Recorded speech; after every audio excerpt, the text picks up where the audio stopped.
Hadirin yang terhormat, saudara-saudara sekalian, terlebih dahulu saya sampaikan salam kebangsaan. Merdeka!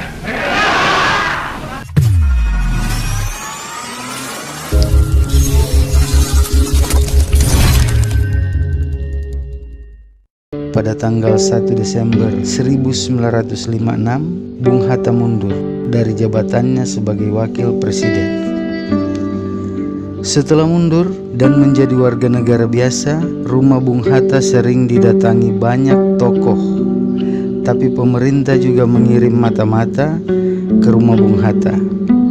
Tokoh-tokoh politik, para duta besar dan lain-lain sering berkunjung ke rumah Bung Hatta, atau para duta besar yang pamitan akan pulang ke negaranya.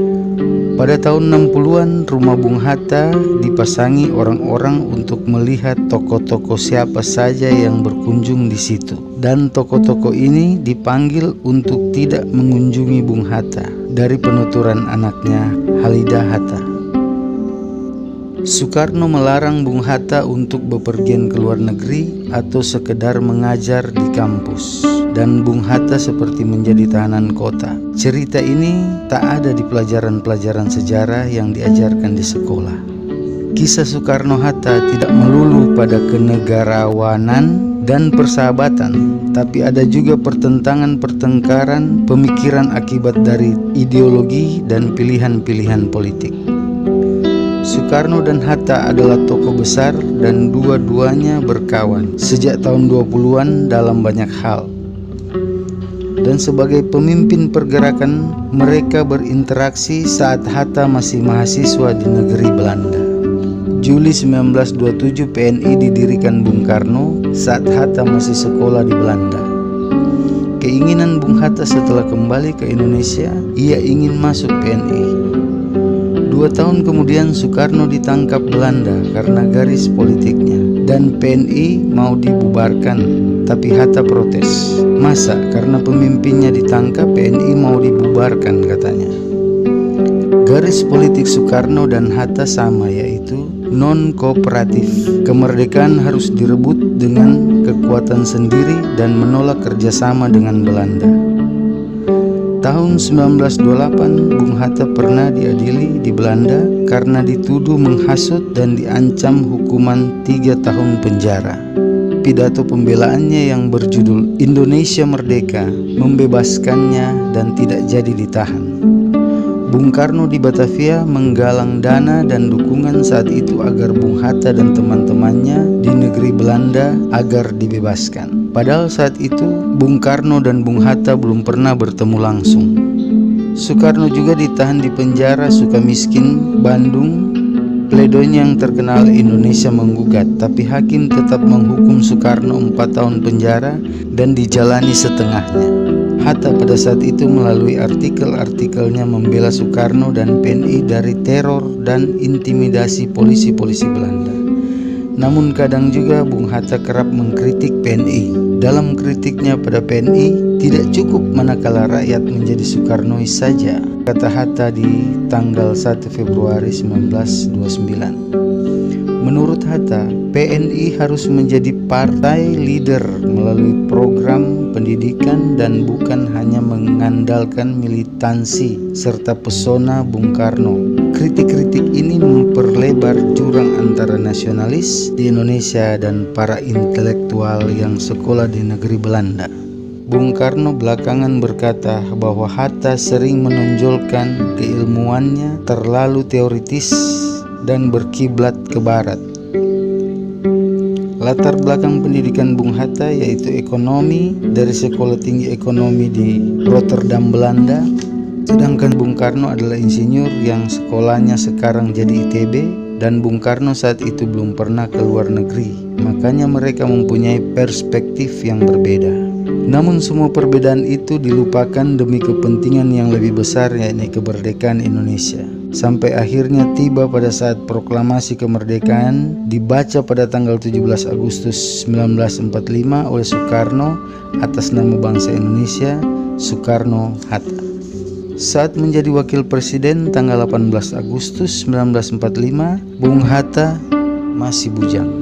Soekarno membantu Hatta meminang Rahmi Rahim di Bandung hingga akhirnya Hatta menikah tanggal 18 November 1945, 3 bulan setelah jadi wakil presiden. 3 November 1945 keputusan Bung Hatta Maklumat X yang mendorong terbentuknya partai-partai politik dan dijanjikan pemilihan umum pada tahun 1946. Keputusan ini disebut untuk menjagal sebuah keputusan Bung Karno yang menginginkan satu partai untuk Indonesia yang baru merdeka.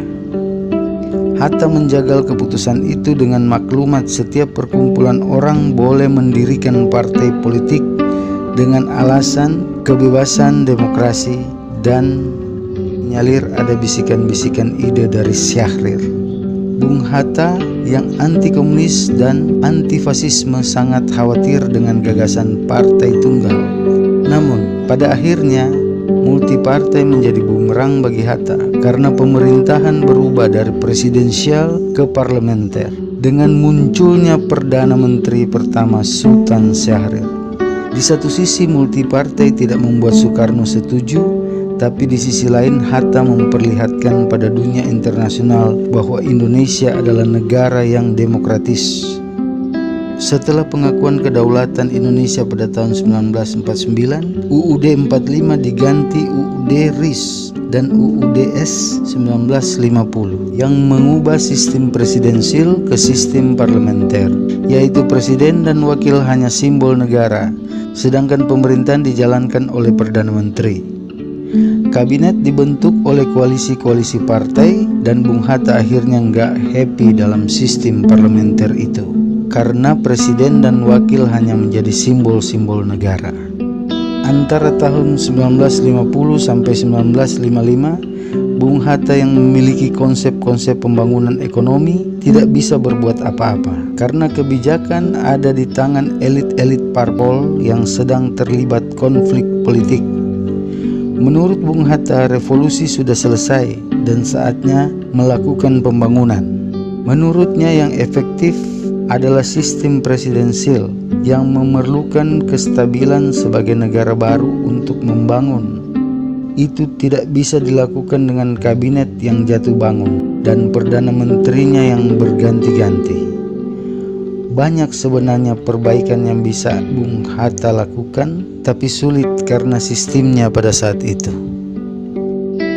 Tanggal 1 Desember 1956, Bung Hatta resmi mundur dari jabatannya sebagai wakil presiden.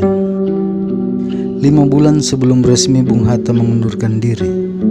Pernyataan Bung Hatta pada tanggal 20 Juli 1956. Merdeka.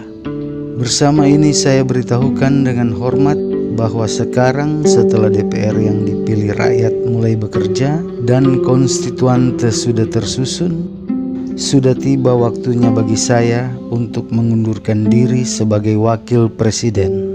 Demikianlah salah satu kisah sejarah Soekarno-Hatta.